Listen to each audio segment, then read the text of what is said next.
Hello friends, indoor ಪ್ಲ್ಯಾಂಟ್ಸ್ನ maintain ಮಾಡೋದು ತುಂಬ ಕಷ್ಟ ಅಂತ ತುಂಬ ಜನರಿಗೆ ಅನ್ನಿಸ್ತಾ ಇರುತ್ತೆ. ತುಂಬ ಡೆಲಿಕೇಟ್ ಆಗಿರುತ್ತೆ, ನೀರು ಜಾಸ್ತಿ ಆದ ಕೂಡಲೇ ಸತ್ತೋಗುತ್ತೆ, ಇಂಡೈರೆಕ್ಟ್ ಲೈಟ್ ಜಾಸ್ತಿ ಇಲ್ಲ ಅಂದರೂ ಸತ್ತೋಗುತ್ತೆ, ಹೀಗೆ ಅನ್ನಿಸ್ತಾ ಇರುತ್ತೆ. ಆದರೆ ನಾನು ಇವತ್ತು ತೋರಿಸ್ತಾ ಇರೋ ಪ್ಲ್ಯಾಂಟ್ ಪರ್ಫೆಕ್ಟ್ ಇಂಡೋರ್ ಪ್ಲ್ಯಾಂಟ್ ಅಂತಲೇ ಹೇಳ್ಬೋದು. ಸ್ವಲ್ಪನೂ ಇಂಡೈರೆಕ್ಟ್ ಸನ್ಲೈಟ್ ಇಲ್ಲದೆ ಹೋದರೂ ಕೂಡ ಈ ಗಿಡ ಬೆಳೆಯುತ್ತೆ. ನೀರಿಲ್ದೇ ಎಷ್ಟು ದಿನ ಬೇಕಾದರೂ ಇರುತ್ತೆ. ಈ ಝೀಝಿ ಪ್ಲ್ಯಾಂಟ್ನ ಲಕ್ಕಿ ಪ್ಲ್ಯಾಂಟ್ ಅಂತಲೂ ಕರೀತಾರೆ. ವಾಸ್ತು ಪ್ಲ್ಯಾಂಟ್ ಲಿಸ್ಟಲ್ಲಿ ಕೂಡ ಇದನ್ನು ಸೇರಿಸಿದ್ದಾರೆ. ಬರೀ ಆರ್ನಮೆಂಟಲ್ ಪರ್ಪಸ್ ಮಾತ್ರ ಅಲ್ಲ, ಏರ್ ಪ್ಯೂರಿಫೈ ಕೂಡ ಮಾಡುತ್ತೆ ಈ ಗಿಡ. ತುಂಬ ಸ್ಲೋ ಆಗಿ ಬೆಳೆಯುವಂಥ ಗಿಡ, ಹಾರ್ಡಿಯಾಗಿ ಕೂಡ ಇರುತ್ತೆ. ಅಷ್ಟು ಈಸಿಯಾಗಿ ಈ ಗಿಡ ಸತ್ತೋಗಲ್ಲ. ಈ ಗಿಡ ಸತ್ತೋಗೋದು ಒಂದೇ ಒಂದು ಕಾರಣಕ್ಕೆ, ನೀರು ಜಾಸ್ತಿ ಆದಾಗ ಮಾತ್ರ ಸತ್ತೋಗುತ್ತೆ. ಈ ಝೀಝಿ ಪ್ಲ್ಯಾಂಟಲ್ಲಿ 2 ಟೈಪ್ ಇದೆ. ಒಂದು ಈ ರೀತಿ ಗ್ರೀನ್ ಕಲರ್ ಎಲೆಗಳಿರುತ್ತೆ, ಇನ್ನೊಂದು ಫುಲ್ ಬ್ಲ್ಯಾಕ್ ಕಲರ್ ಎಲೆಗಳಿರುತ್ತೆ. ಈ ಬ್ಲ್ಯಾಕ್ ಝೀಝಿ ಇದೆಯಲ್ಲ, ಇದು ಫಸ್ಟು ಎಲೆ ಹೊಸದಾಗಿ ಬರಬೇಕಾದ್ರೆ ಗ್ರೀನ್ ಕಲರ್ ಇರುತ್ತೆ, ಆಮೇಲೆ ನಿಧಾನವಾಗಿ ಕಲರ್ ಚೇಂಜ್ ಆಗ್ತಾ ಹೋಗುತ್ತೆ. ಝೀಝಿ ಪ್ಲ್ಯಾಂಟಲ್ಲಿ ಹೊಸ ಎಲೆಗಳು ಬರೋ ಪ್ರೋಸೆಸ್ ಇದೆಯಲ್ಲ, ಅದನ್ನು ನೋಡೋದಕ್ಕೆ ತುಂಬ ಚೆನ್ನಾಗಿರುತ್ತೆ, ತುಂಬ ಬ್ಯೂಟಿಫುಲ್ ಆಗಿರುತ್ತೆ ಎಲೆಗಳು. ಸ್ಟಾರ್ಟಿಂಗಲ್ಲಿ ನೋಡಿ ಈ ರೀತಿ ಇರುತ್ತೆ, ಇದು ನಿಧಾನವಾಗಿ ಓಪನ್ ಆಗ್ತಾ ಹೋಗುತ್ತೆ. ಓಪನ್ ಆದಾಗಲೂ ಅಷ್ಟೇ ಆ ಎಲೆಗಳು ಫೋಲ್ಡ್ ಆದಾಗಿರುತ್ತೆ, ಆಮೇಲೆ ನಿಧಾನವಾಗಿ ಫುಲ್ ಎಲೆಗಳು ಓಪನ್ ಆಗುತ್ತೆ. ನಿಧಾನವಾಗಿ ಆ ಎಲೆಗಳು ಬೆಳೆಯೋ ಪ್ರೋಸೆಸ್ ಇದೆಯಲ್ಲ, ಅದು ತುಂಬ ಬ್ಯೂಟಿಫುಲ್ ಆಗಿರುತ್ತೆ ನೋಡೋದಕ್ಕೆ. ಅದ್ರ ಕಲರ್ ಕೂಡ ಅಷ್ಟೇ ಚೆನ್ನಾಗಿರುತ್ತೆ. ಎಲೆಗಳು ಓಪನ್ ಆದಾಗ ಸ್ಟಾರ್ಟಿಂಗಲ್ಲಿ ಫುಲ್ ಲೈಟ್ ಶೇಡಲ್ಲಿರುತ್ತೆ, ಆಮೇಲೆ ಸ್ವಲ್ಪ ದಿನ ಆದಮೇಲೆ ಅದು ಈ ರೀತಿ ಡಾರ್ಕ್ ಕಲರ್ ಆಗಿ ಚೇಂಜ್ ಆಗುತ್ತೆ. ಇದು ಗ್ರೀನ್ ಕಲರ್ ಝೀಝಿಯಲ್ಲಿ ಈ ರೀತಿ ಲೈಟ್ ಶೇಡ್ ಮತ್ತು ಡಾರ್ಕ್ ಕಲರ್ ಆಗಿ ಚೇಂಜ್ ಆದರೆ, ಬ್ಲ್ಯಾಕ್ ಕಲರ್ ಝೀಝಿಯಲ್ಲಿ ನೋಡಿ ಫಸ್ಟ್ ಬರಬೇಕಾದ್ರೆ ಪೂರ್ತಿ ಗ್ರೀನ್ ಆಗಿ ಬಂದಿದೆ. ಅದ್ರ ಪಕ್ಕದಲ್ಲಿರೋ ಎಲೆಗಳು ನೋಡಿ ಪೂರ್ತಿ ಬ್ಲ್ಯಾಕ್ ಇದೆ. ಇವಾಗ ಈ ಗಿಡದಲ್ಲಿ ತೋರಿಸ್ತೀನಿ ನೋಡಿ, ಇದು ಒಂದೇ ಗಿಡ. ಇದು ಈ ಗ್ರೀನ್ ಕಲರ್ ಇನ್ನೂ ಚೇಂಜ್ ಆಗಬೇಕು. ಇದು ನಿಧಾನವಾಗಿ ಬ್ಲ್ಯಾಕ್ ಕಲರ್ ಆಗಿ ಚೇಂಜ್ ಆಗುತ್ತೆ.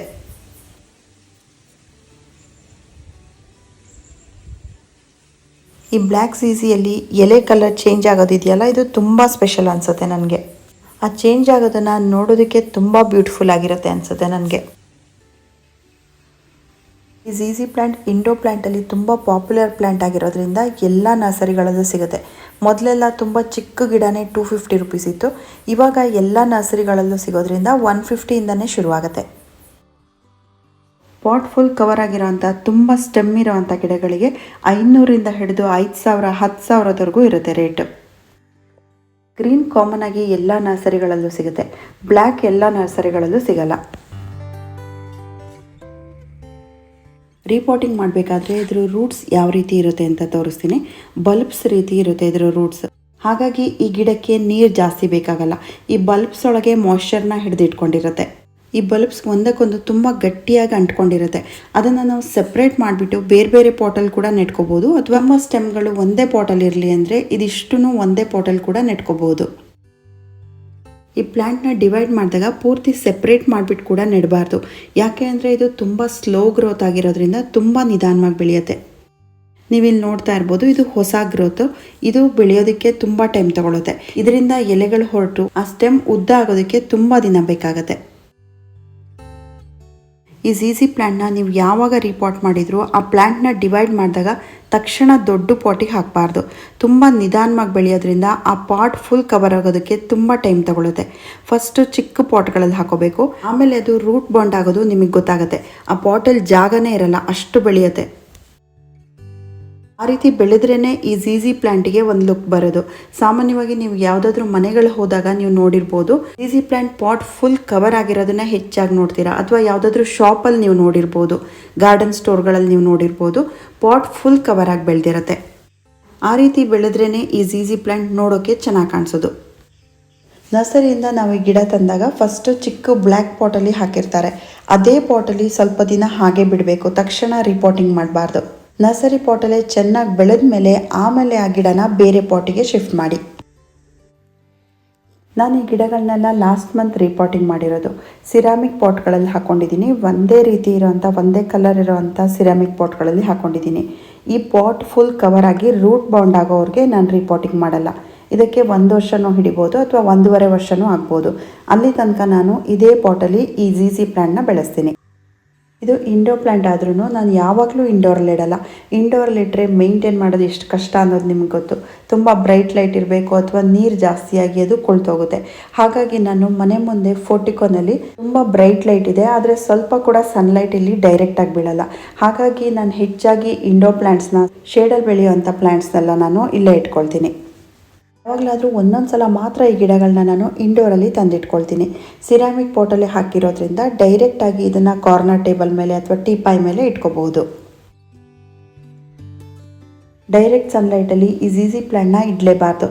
ಸ್ವಲ್ಪ ಸನ್ಲೈಟ್ ಬಿದ್ದರೂ ಕೂಡ ಎಲೆಗಳೆಲ್ಲ ಬ್ರೌನ್ ಆಗುತ್ತೆ. ಎಲೆಗಳು ಒಣಗಿದಾಗಾದರೆ ಅಥವಾ ಈ ರೀತಿ ಎಲ್ಲೋ ಆಗಿದ್ರೆ ಈ ಎಲೆಗಳನ್ನ ಕಟ್ ಮಾಡಿಬಿಟ್ಟು ತೆಗಿಬೇಕು.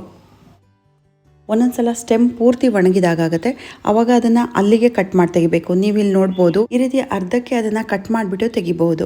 ಇದ್ರ ಕೆಳಗಡೆ ಬಲ್ಬ್ಸ್ ಇರೋದ್ರಿಂದ ಅದರಿಂದ ಪುನಃ ಹೊಸ ಚಿಗುರು ಬರುತ್ತೆ, ಹೊಸ ಸ್ಟೆಮ್ ಬರುತ್ತೆ. ಎಲೆಗಳು ಕರಗಿದಾಗಾದರೂ ಕೂಡ ಅದನ್ನು ಕೂಡ ನೀವು ಎಲ್ಲಿವರೆಗೆ ಕರಗಿದೆ ಅಲ್ಲಿಗೆ ಕಟ್ ಮಾಡಬಹುದು. ಕಟ್ ಮಾಡಿಬಿಟ್ಟು ನೋಡಿ ಈ ರೀತಿ ಬಿಡ್ಬೋದು. ಇದ್ರ ಕೆಳಗಡೆಯಿಂದ ಹೊಸ ಸ್ಟೆಮ್ ಬರುತ್ತೆ. ಈ ಝೀಝಿ ಪ್ಲ್ಯಾಂಟ್ನ ಬರೀ ಒಂದು ಎಲೆಯಿಂದ ಕೂಡ ಪ್ರೊಪಗೇಟ್ ಮಾಡ್ಬೋದು. ಅದನ್ನು ಯಾವ ರೀತಿ ಮಾಡೋದು ಅಂತ ನನ್ನ ಹಳೆ ವಿಡಿಯೋದಲ್ಲಿ ನಾನು ತೋರಿಸಿದ್ದೀನಿ. ಒಂದು ಬಲ್ತಿರೋ ಎಲೆನ ಕಟ್ ಮಾಡಿಬಿಟ್ಟು ಅದನ್ನು ನೀರಲ್ಲಿಟ್ಟು ಬೇರು ಬಳಸಿ ನೆಡ್ಬೋದು, ಅಥವಾ ಬರೀ ಕೋಕೋಪೀಟಲ್ಲಿ ಕೂಡ ನೆಡ್ಬೋದು, ಅಥವಾ ಅದೇ ಪಾಟಲ್ಲಿ ಜಾಗ ಇದ್ದರೆ ಅದೇ ಪಾಟಲ್ಲಿ ಕೂಡ ನೆಡ್ಬೋದು. ಆ ನೆಟ್ಟಿರೋ ಎಲೆಯಿಂದನೇ ಬೇರು ಬರೋಕ್ಕೆ ಶುರುವಾಗುತ್ತೆ. ಆದರೆ ಇದು ದೊಡ್ಡದಾಗಿ ಬೆಳೆಯೋದಕ್ಕೆ ತುಂಬ ಟೈಮ್ ತಗೊಳುತ್ತೆ, 1 ವರ್ಷನಾದರೂ ಬೇಕಾಗತ್ತೆ. ಹೀಗೆ ಒಂದು ಸ್ಟೆಮ್ನ ಅರ್ಧದಲ್ಲಿ ಕಟ್ ಮಾಡಿಬಿಟ್ಟು ಅದನ್ನು ಕೂಡ ನೆಡ್ಬೋದು. ಆದರೆ ಎಲ್ಲದಕ್ಕಿಂತ ತುಂಬ ಈಸಿ ಮೆಥಡ್ ಯಾವುದು ಅಂತಂದರೆ, ನಾವು ಗಿಡನ ಡಿವೈಡ್ ಮಾಡಿಬಿಟ್ಟು ಬಲ್ಬ್ಸ್ ಜೊತೆನೇ ನೆಡೋದಿದೆಯಲ್ಲ, ಅದು ತುಂಬ ಬೇಗ ಬೆಳೆಯುತ್ತೆ. ನೀರಿನ ಬಗ್ಗೆ ಹೇಳೋದಾದರೆ, ಈ ಝೀಝಿ ಪ್ಲ್ಯಾಂಟಿಗೆ ನೀರು ಎಷ್ಟು ಬೇಕಾಗುತ್ತೆ ಅಂತಂದರೆ, ಇದು ಪೂರ್ತಿ ಇಂಡೋರಲ್ಲೇ ಇಡೋದ್ರಿಂದ, ನೆರಳಲ್ಲೇ ಇಡೋದ್ರಿಂದ ವಾರದಲ್ಲಿ 1 ದಿನ ನೀರು ಸಾಕಾಗುತ್ತೆ. ಇವಾಗ ಸಮ್ಮರ್ ಆಗಿರೋದ್ರಿಂದ ಸ್ವಲ್ಪ ಹೀಟ್ ಜಾಸ್ತಿ ಇರೋದ್ರಿಂದ ವಾರದಲ್ಲಿ 2 ಸಲ ನೀವು ನೀರು ಹಾಕ್ಬೋದು. ಈ ಪ್ಲ್ಯಾಂಟ್ ನೀರು ಕಡಿಮೆ ಆದರೆ ಎಷ್ಟು ದಿನ ಬೇಕಾದರೂ ಬದುಕುತ್ತೆ, ಆದರೆ ನೀರು ಜಾಸ್ತಿ ಆದರೆ ತುಂಬ ಬೇಗ ಕರಗೋಗುತ್ತೆ. ನೀರು ಜಾಸ್ತಿಯಾಗಿ ಕರಗೋಗಿರೋ ಸ್ಟೆಮ್ ಯಾವ ರೀತಿ ಇರುತ್ತೆ ನೋಡಿ, ಇದು ಗೊತ್ತೇ ಆಗಲ್ಲ. ಮಣ್ಣೊಳಗಿಂದನೇ ಕರಗ್ತಾ ಬರುತ್ತೆ, ಬಲ್ಬ್ಸಿಂದನೇ ಕರಗ್ತಾ ಬರುತ್ತೆ. ಆದರೆ ಮೇಲ್ಗಡೆ ಸ್ಟೆಮ್ ಚೆನ್ನಾಗೇ ಇರುತ್ತೆ. ಆ ಪೂರ್ತಿ ಕರಗಿ ಮೇಲ್ಗಡೆ ಪೂರ್ತಿ ಸ್ಟೆಮ್ ಹಾಳಾದ್ಮೇಲೆ ನಮಗೆ ಗೊತ್ತಾಗೋದು. ಸ್ಟೆಮ್ ಕೊಡಿತಾ ಬರ್ತಾ ಇರೋದು ಮೊದಲೇ ಗೊತ್ತಾದರೆ ನೀವು ಎಲ್ಲಿವರೆಗೆ ಕೊಳ್ತಿದೆ ಅದನ್ನು ಕಟ್ ಮಾಡಿಬಿಟ್ಟು ಮೇಲ್ಗಡೆ ಸ್ಟೆಮ್ಮನ್ನು ನೀವು ಯೂಸ್ ಮಾಡ್ಕೋಬೋದು. ಇನ್ನೊಂದು ಕಡೆ ನೆಟ್ಟರೆ ಅದರಿಂದನೂ ಬೇರು ಬರುತ್ತೆ.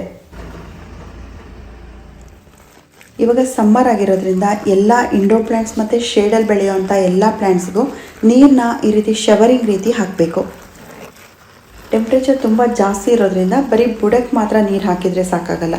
ಫಾಲೇಜಸ್ಗೂ ಕೂಡ ಹ್ಯುಮಿಡಿಟಿ ಬೇಕಾಗಿರುತ್ತೆ. ನೀವು ವಾರದಲ್ಲಿ 2 ಸಲನಾದರೂ ಈ ರೀತಿ ಶವರಿಂಗ್ ಮಾಡಬೇಕಾಗತ್ತೆ. ಝೀಝಿ ಪ್ಲ್ಯಾಂಟಿಗೆ ಇದು ಜಾಸ್ತಿ ಆಗಲ್ವಾ ಅಂತ ನೀವು ಅನ್ಕೋಬೋದು, ಆದರೆ ನಾನು ಬುಡಕ್ಕೆ ಅಥವಾ ಮಣ್ಣಿಗೆ ನೀರು ಹಾಕ್ತಾ ಇಲ್ಲ, ಬರೀ ಎಲೆಗಳ ಮೇಲೆ ಮಾತ್ರ ಈ ರೀತಿ ಸ್ಪ್ರೇ ಮಾಡ್ತಾ ಇದ್ದೀನಿ. ಇಂಡೋರಲ್ಲಿ ಝೀಝಿ ಪ್ಲ್ಯಾಂಟ್ನ ಇಟ್ಕೊಂಡಿರೋರು ನೀವು ವಾರದಲ್ಲಿ 1 ಸಲ ಬಾತ್ರೂಮಿಗೆ ತೊಗೊಂಡೋಗಿ ಈ ರೀತಿ ಶವರಿಂಗ್ ರೀತಿ ಮಾಡಬೇಕು. ಹೀಗೆ ಎಲೆಗಳ ಮೇಲೆ ಸ್ಪ್ರೇ ಮಾಡಬೇಕಾದ್ರೆ ಅದರಿಂದ ಬೀಳೋ ಅಂಥ ನೀರೇ ಮಣ್ಣಿಗೆ ಸಾಕಾಗುತ್ತೆ.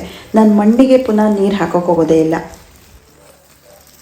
ಸಮ್ಮರಲ್ಲಿ ಹೀಟ್ ತುಂಬ ಜಾಸ್ತಿ ಇರೋದ್ರಿಂದ ಬರೀ ಬುಡಕ್ಕೆ ಹಾಕೋ ನೀರು ಸಾಕಾಗಲ್ಲ. ಫಾಲೇಜಸ್ ಮೇಲೆ ಈ ರೀತಿ ನೀರನ್ನು ಸ್ಪ್ರೇ ಮಾಡಲೇಬೇಕಾಗತ್ತೆ. ಈ ರೀತಿ ಶವರಿಂಗ್ ರೀತಿ ಹಾಕೋದು ಸಮ್ಮರಲ್ಲಿ ಮಾತ್ರ. ಬೇರೆ ಟೈಮಲ್ಲಿ ಬರೀ ಎಲೆಗಳನ್ನ ಬಟ್ಟೆಯಿಂದ ಒರೆಸ್ಕೊಂಡ್ರೆ ಸಾಕಾಗುತ್ತೆ.